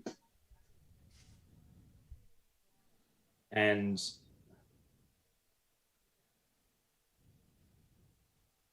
maybe it is indicative of them feeling as though this is their last hurrah because they've swapped strikers here. Ooh, Matty Ryan. Off comes Firas Al-Baraikan, and on comes Saleh El Sherry. What a waste to shoot from 30 metres in that situation. The ball's just been given to you. Haven't been impressed with Grant. Don't see why his selection over Karasic was justified at all. I don't think that he's necessarily been deployed in a way that accentuates the things that he's actually good at, though. I mean, maybe he's staying he just at home hasn't a bit been more because Aldosri is on his flank, but yeah, I still think he's made some basic errors and just hasn't stood out, even for lung capacity, which is his usual outstanding attribute.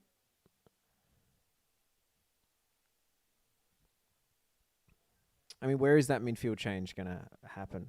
Are we just going to go with Hristich, Irvine, Jago for the rest of the 90? Oh, dear. Oh, dear. Oh, Matty Ryan to the rescue. How did we even let him get the shot off there? That's Keystone Cops at the back there. Yeah, that was poor. That was us getting a little bit lucky not to cop a goal against the run of play here. And now Big Harry's down and hurt. So Well, one when ball you over fall the over top. from that height, it's going to hurt. Well, Sainsbury tried to take possession and then Trent tripped over the ball. That's a non-contact injury from Sutar. That's not crumpled. good. That's really bad.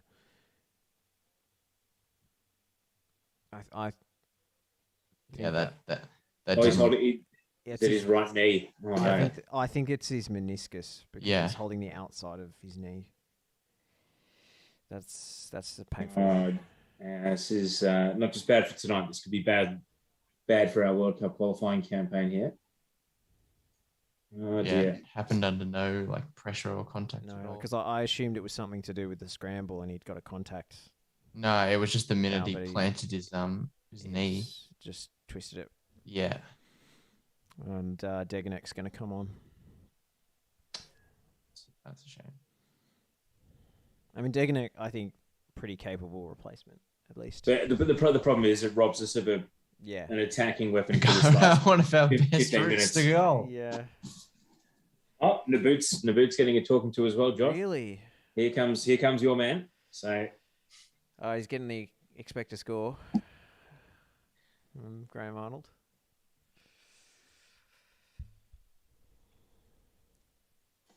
Jeez, Suter looks like he knows his done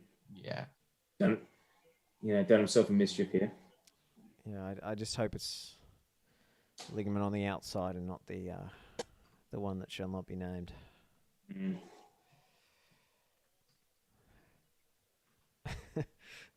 Nice camera angle of the junk that Dagonek is carrying. It's got some cake for us. Doing a tracksuitless squat just to keep the brand alive.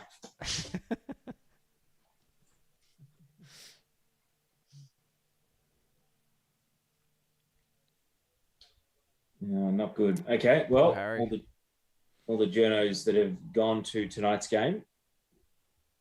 That's I think that even if we win, I think that's our lead story. But is the stretcher long enough for him? It looks like his head's going to fall off the end. Make him in Sutar size. I don't pity the guys having to carry him either. So who's come off in the boot? Lachie, okay. Has to be Lachie, yeah. I guess of the available options, that makes sense. I mean, he's the only other winger. Yeah, but I just think he's also featured the least. You can't take off Boyle, is basically what I'm trying to say. Is it just me, or has Naboot slimmed down quite a bit? Because I remember he was looking particularly buff and physical in recent times. Well, when he signed for Victory, he was looking absolutely hench, and I don't think that did much for his lower extremities.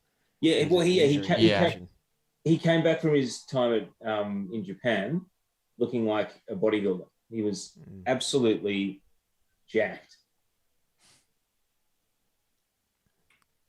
I think the City team have got him to cut.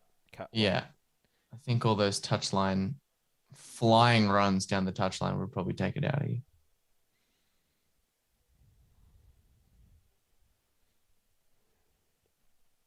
Joey Lynch. Harry Suter doing his knee on international duty just as Premier League clubs begin to circle. 2 months out from January would freaking suck, man. Yeah, it would. Less than ideal timing when Everton are interested and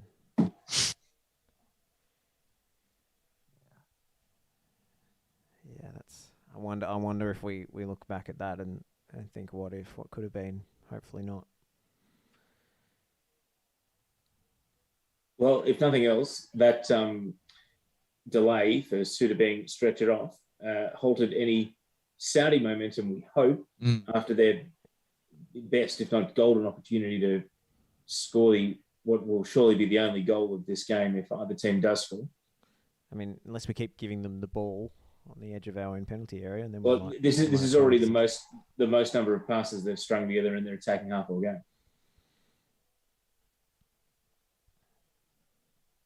I mean, they do have some technical players in the front third. They're just not that ambitious.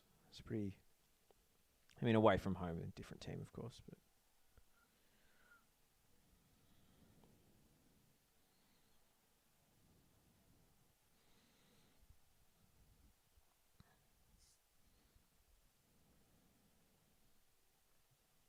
I just can't shake the perception that Irvine should have come off 10 minutes ago.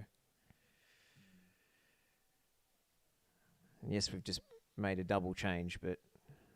That's a poor giveaway from the boot. Yeah, very poor. Baich was on as well for a simple pass. Yeah. It'll be for McGree if it happens though, Josh. Yeah, well, I mean, I still think that's an improvement. But I'd be okay with that. Dossery, what a chance. Matty Ryan saves us again. I think it was straight at him. Or Naboot gives, not to hammer him, but Naboot gives away the ball and then did not track back to look out the defense. That was a bad giveaway. Any defensive sort of intent whatsoever. I also think Ryan Grant massively overcommits on that challenge, by the way. If we're forensically analysing that after Saudi Arabia score, I don't think Ryan Grant comes out particularly well for jumping in like that when he's the only remaining defender in between El Dossery and the goal. How's his Baich haircut, by the way? That's some intricate braid work. It's been an interesting week for Socceroos related haircuts. Let's just put it that way. Yeah, I wonder if he got that done at Daniel Sturridge's barber.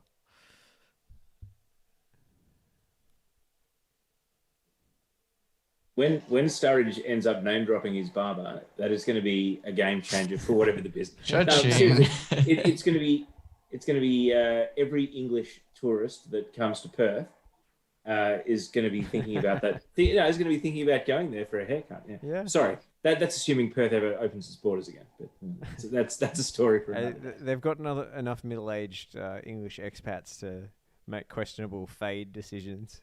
Local Perth residents beginning to sell like the Daniel Sturridge experience tickets, where you can go to the barber and get the Sturridge haircut.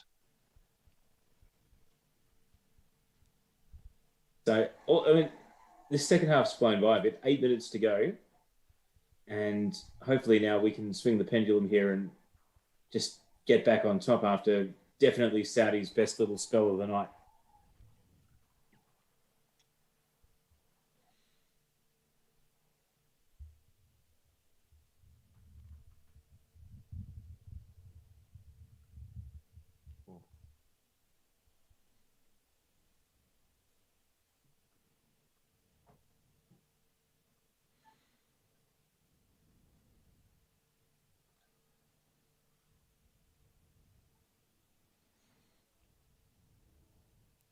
See, the back line's dropping too deep. The whole team is playing too deep now.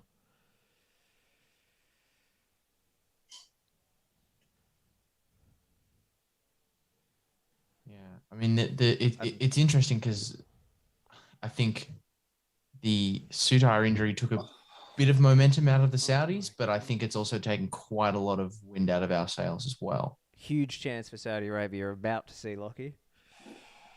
So, how are they getting? They are getting so much space now. You're right. We're sitting too deep, Josh, and all of that pressure we were creating. And a player making a run in between the centre backs. I mean, Degenek has to be in a better position there, surely. That is a great camera angle to show just how close that ball was to nestling in the net. Jeez, How was he left completely alone there as well? I think Sainsbury was drawn to the edge of the box by an unmarked player. And right. Degenek didn't come across to mark Sainsbury's man. Right, so he didn't cover. It's just a poorly communicated switch, I think. Yeah. I'm not sure if he was being marked in the first place. Goodness gracious. What a nice shot that is, though, of the ball just flashing past the post. Yeah, there've been some good camera work tonight. Droplets of rain just falling over. Just a blind pass that he didn't need to make. Oh, Matty Ryan to the rescue again. I mean, this is good hard fist. Well, now we do need a midfield sub, Josh, to clamp down here. I mean, maybe it's not McGree anymore. Maybe Stensness time. No, like is Stephen Ugarkovic in the squad? Maybe. No, I'm being dead. Sorry to be anti-Ukic here, but I'm being dead serious. Yeah, actually though, two of Australia's best midfielders, both playing for Western Sydney and not in Socceroos contention.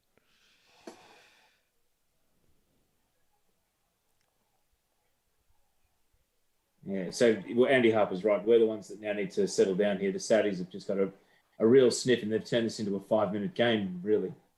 Yeah. And unfortunately, no fitness advantage whatsoever appearing. Naboot with a good cross. Oh, lash that. Come on. Yeah, what happened to Saudi Arabia? Being overrun. Yeah. Not even close. They've played possum for a lot of this game, and like a good possum, they have now sprung to life and are starting to run on the roof. Yeah. Right. Naboot's given us one good cross. Come on. Link up again. Oh, offside. Oh, Duke. There's literally no excuse to be offside in that situation. You have to be looking across the line as a striker. All right, you called for it, Kenny Dougal, and here comes Riley and McGree as well. Okay, finally. That's in. In the 86th minute, we finally changed. And it's Boyle coming off anyway. It's not even a midfield sub, one of them. Oh, does that mean McGree on the wing? Yeah, he's going wide. Yeah. Oh, maybe Hristich will go to the right, but I don't think so. I can't stand McGree on the wing. He's just not. I would take it to play and Hristich. They're playing Hristich off. Okay, well, I guess we've abandoned any pretense of actually trying to win the game at this point. And we're just panicking and Sorry, Graham Arnold, but that was not very expecting to win of you. no, expect to get through this and draw. Expect to survive? Done. And the narrative after the game, which frustrates me, the narrative after the game is going to be the Sutar injury destabilized things and meant we couldn't go for a winner, which is not true because Saudi Arabia had all of the momentum before that. And that's, the passages of play that led to Sutar's injury were indicative. Yeah, they should have scored. They should. Exactly. Yeah, they should have scored from that. Yeah. So, all right, we've got ourselves a fairly nervous 3 minutes and stoppage then.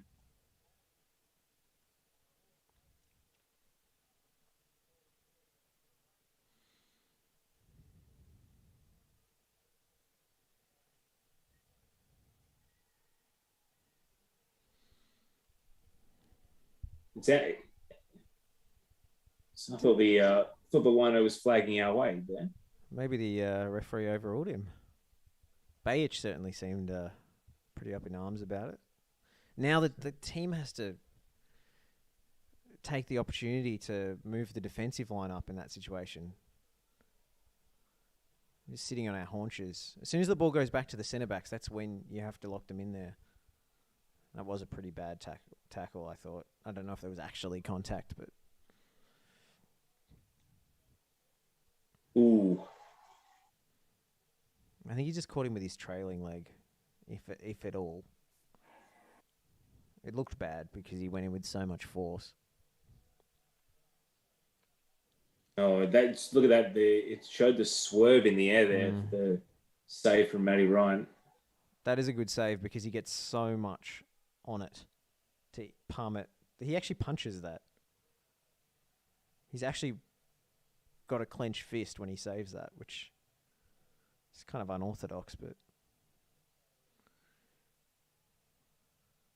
that's Matty Ryan for you. Yellow for Naboo.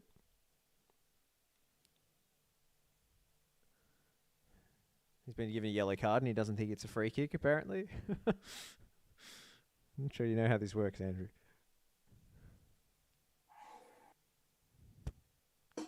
See, move up. Come on. Get the lines tighter. They're so spread. Did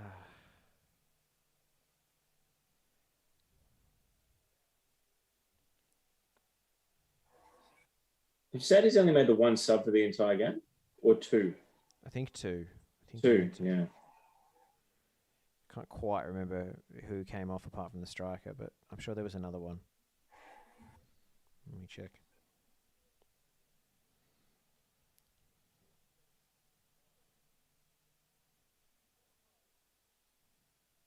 Oh no, only the one. Well, that was a very risky turn. Interesting. So much for a physical advantage indeed. That's a giveaway in a good position for us. Piled men behind the ball there. Grant just dwelt, didn't know what to do with it. Free kick? Yes. It's a slightly fortuitous one, I would have thought.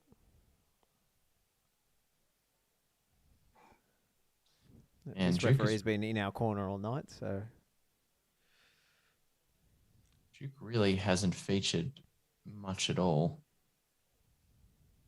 in the time he's been given. Is this an attempt at a reverse jinx before the free kick, Lachie? No, I mean, I don't know that there's a free kick, so... He did get... Oh, right, okay. How could I possibly jinx something when it hasn't happened in front of my eyes yet? We've got people asking the score. It is still 0-0 going into the first minute of stoppage time of 3 added minutes. One of these minutes has been wasted entirely by post-foul discussion. And I don't think Bajic's reaction really helps in that regard. Even if it was Saudi's intention to stall it.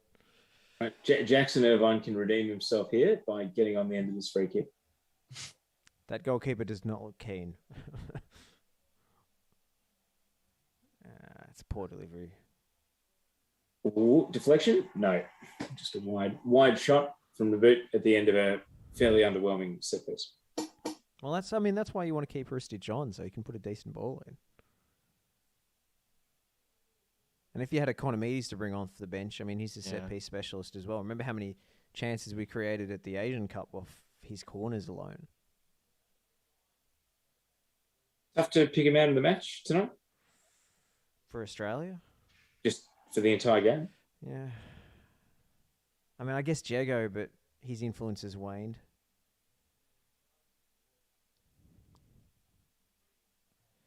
Matty Ryan hasn't done much wrong. Yeah, true. Ryan's not the worst shout, honestly. When your goalkeeper is your man of the match, it's not a good sign.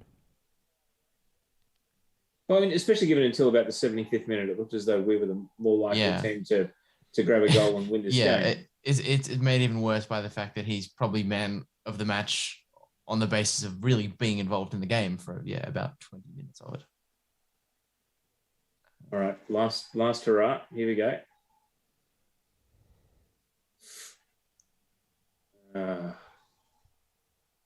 Given away by Naboot. 30 seconds to go. Honestly, I reckon Al-Balahi has been pretty good. Bar the occasional histrionics. Well, I guess he's been, the primary antagonist, hasn't he? So. No, arguably the number 8, Malky, has been worse.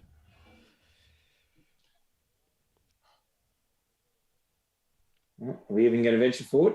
No, looks like we're happy to take the draw. Oh, Andrew Naboot. Goodness me. That's it. Okay. A missed opportunity that then turned into a last 5 minutes of holding on, really. Yeah, I mean, it was sheer panic stations for the last... since before the Sutar sub in the 78th. I mean, that was honestly the 15, 20 minutes of real angst. So finish that game. That's halfway point of qualifying. Assuming Japan beats Vietnam, it'll be Saudi 13, Australia 10, Japan 9, and then assuming even if Oman beats China, they would move to 9 as well. So we sit second for now, but not a great result for us. No. And then our next match, 17th of November, away to China. So that has to be, regardless of how China goes against Oman tonight, we really have to win that China game now. I think everyone is going to come out of this one talking about how we cannot go to Riyadh or Jeddah or wherever we're going to be playing this final game against the Saudis. I think we have to qualify before that game. Going away to them is going to be as difficult a qualifier as we've played basically since 2001. Honestly, Saudi Arabia had the clearest cut chances in that match. That's true. Which is stark to say when you think about the pattern of play up until the 70th minute mark. But Al-Dossari's chance there was, I mean, it just simply should have been a goal. Yes, Irvine missed a bit of a sitter, but... Our moment to score was Martin Boyle's follow-up of the Mobile free kick. He had to put that across the keeper and put it in the net. I think that was our best chance to score. Yeah, I mean, Irvine should have made better connection on his off the Mobile pass. So let's guess tomorrow's headlines. Is it entirely about Harry Suter and Australia's qualifying chances taking a fall from his considerable height? Yes, I think it's a Sutai injury because he's stretched off there. I mean, it depends on the outcome of it. I guess they'll still be waiting on scans when the papers hit the stands. But I mean, even if it's just a scare, I mean, the best case scenario is in a race against time to play against China. Yeah. Worst case scenario, he's out for the rest of World Cup qualifying. So it really could be anything, couldn't it? It's And I thought he was quite good tonight as well, up until the injury. He made a couple of really crucial interventions. I mean, I know that, like, as you said, Josh, the sort of ascendancy and the momentum was starting to shift towards Saudi Arabia pre the injury, and like the injury sort of came as a result of Saudi Arabia having more of the ball in their front third. But I think Australia just looked progressively less secure defensively when he came on. Like Degenek was found wanting quite a few times. I mean, he left that player unmarked for the header, which was probably Saudi Arabia's best chance. Sutar, if that was Sutar involved at that phase of play, it just wouldn't have happened.